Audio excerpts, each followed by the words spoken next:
Hi, this is Shep Hyken, customer service and experience expert. And in this lesson, I'm going to discuss a hotel tipping policy. Now, important, this video is not about tipping etiquette.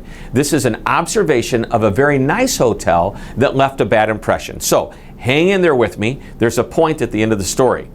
Here in the United States, we're expected to tip people for good service. Standard gratuity for a server at a restaurant is 15 to 20%. I mean, if the server does a great job, many times people tip more than 20%. Well, at hotels, you tip the doorman who gets you a cab, the bellman who carries your bags to the room, and others who help you along the way. So, what about the housekeeping staff? These are the people that make your room up. They make it clean. They make your bed. They make sure you have clean towels. And when do you tip? At the beginning of the stay, or at the end of the stay, or even at all?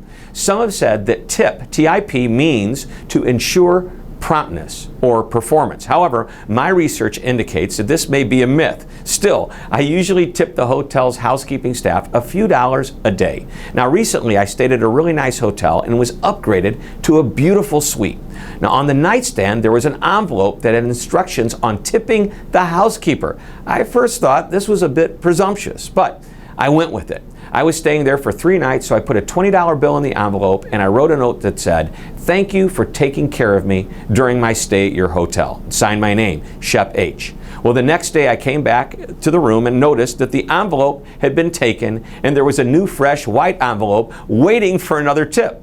What was missing was a note that said, "Thank you," at least something that indicated the housekeeper got and appreciated the tip.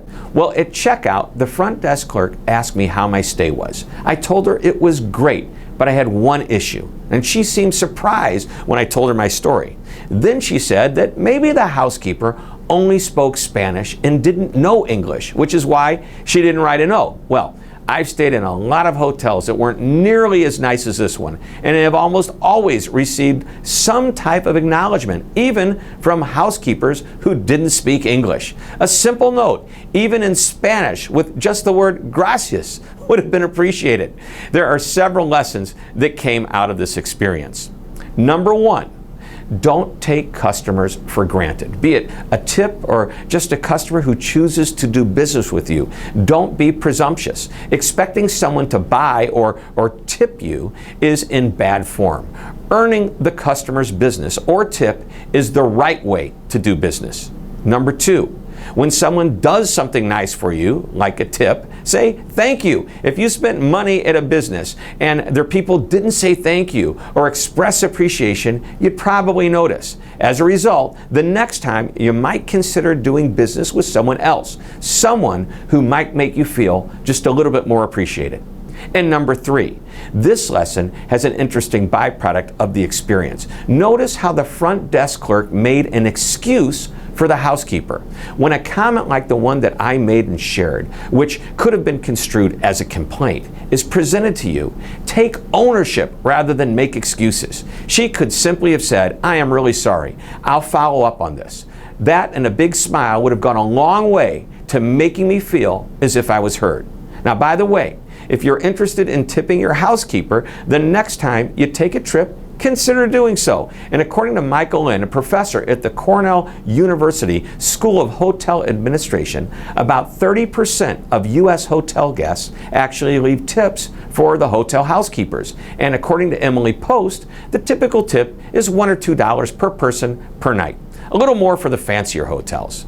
Now, be sure to leave a note with the money to indicate that it's for the housekeeping staff, unless they provide you the envelope. Well, I hope you enjoyed this short lesson. Please be sure to visit my website, which is www.hyken.com.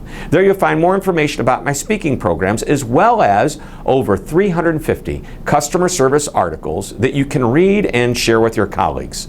Thank you very much for watching. This is Shep Hyken, reminding you to always be amazing.